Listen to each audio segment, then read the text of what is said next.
sobre os modelos atômicos. Vamos ver o que, que o átomo, vai. Vamos ver o que, que o ITA está falando sobre os modelos atômicos? Vamos lá.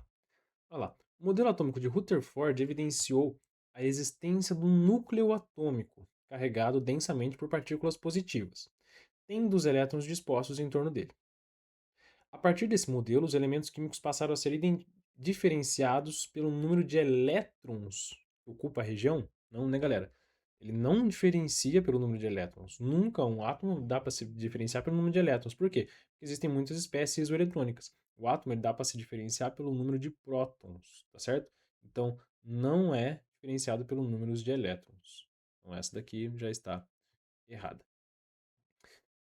2. O experimento dos raios catódicos permitiu calcular a relação entre carga elétrica e a massa de um próton.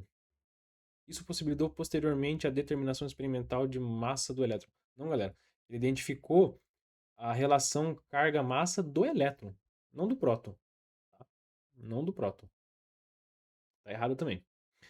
3. O cobre possui dois isótopos estáveis. O Cu63, com 69,09% de abundância, e o Cu65, com 30,91% de abundância, com massas atômicas igual a 62,93 U e 64,93 U, respectivamente.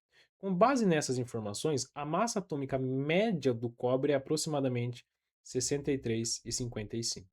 Como que eu encontro a massa atômica média, galera? Eu pego a porcentagem que o elemento tem na natureza e multiplico pela sua carga, respectivamente. Aí eu somo a quantidade que ele tem, que o outro isótopo tem na natureza, e multiplico pela sua carga. E depois, como eu quero o resultado em porcentagem, eu divido por 100. Como o resultado vai sair em porcentagem, eu divido por 100 e tá tudo certo. Eu encontro a massa média desse cara aí. Vamos ver? Então é o seguinte, para eu encontrar a massa média do cobre, eu pego o primeiro isótopo, é o Cu63. Ele tem 69,09% na natureza e a massa dele é 62,93. 62,93.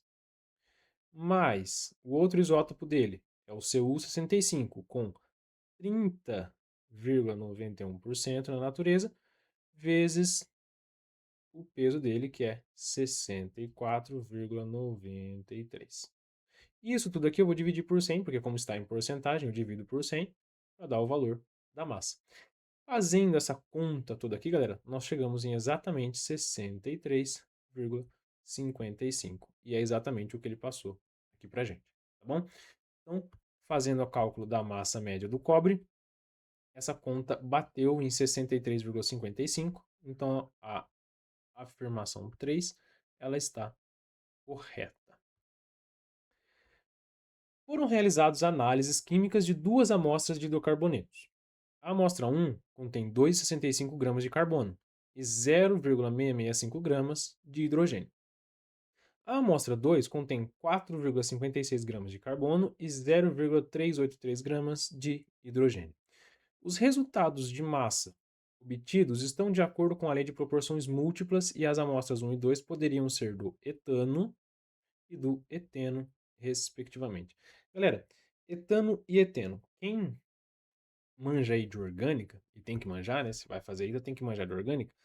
O etano mete et, são dois carbonos. Como é an, a ligação entre eles é simples.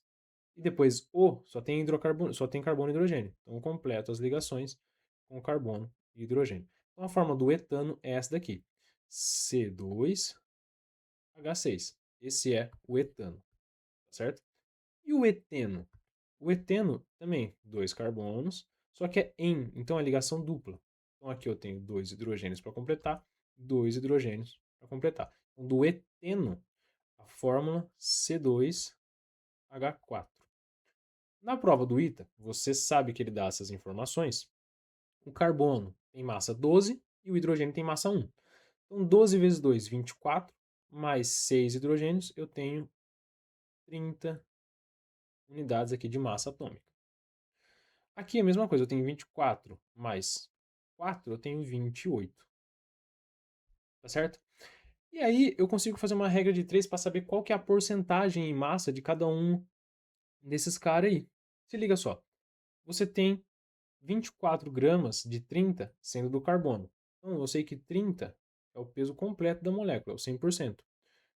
24, que representa os carbonos, vão ser quantos por cento? Isso daqui, galera, fazendo essas regras de 3, aplicando essas regras de 3, nós vamos chegar em 80% de massa do carbono e o que sobra é hidrogênio. Então, 20% em massa do hidrogênio. Só para baixar um pouco. Aí. Nesse daqui a gente vai fazer a mesma coisa, tá? Para calcular a porcentagem aqui. Isso aqui a gente chega em aproximadamente 85% de carbono, tá? Que é carbono e hidrogênio. 85% de carbono e 15% de hidrogênio. Certo? Beleza. Nós temos a nossa relação, então, de porcentagem ali. Olha que coisa que ele falou. A amostra 2 contém, primeiro na amostra 1, né? A amostra 1 contém 2,65 de gramas de carbono e 0,665 gramas de hidrogênio.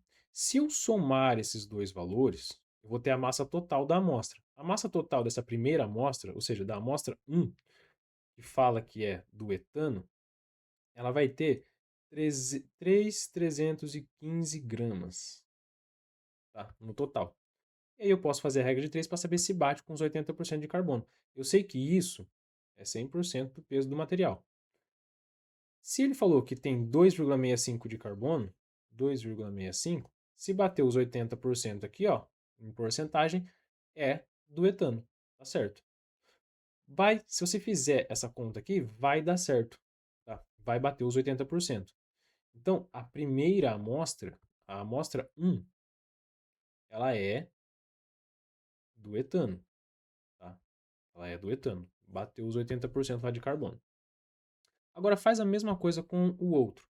Soma aqui, ó, 4,56 mais 0,383 vai dar aproximadamente, da amostra 2, 4,943. Isso daqui é o 100% da molécula. Quanto que ele fala que tem de carbono? 4,53. 4,56. Isso daqui, em porcentagem, vai dar um valor muito alto de carbono. Vai dar aproximadamente 92% de carbono. Passou muito dos 85, não é? Então essa segunda amostra não é do eteno. Não tem como ser do eteno. Tá certo? Logo, essa afirmativa também é falsa. Assinale as opções que contêm as afirmações erradas. Afirmações erradas, então, 1, 2 e 4. A alternativa B de bola.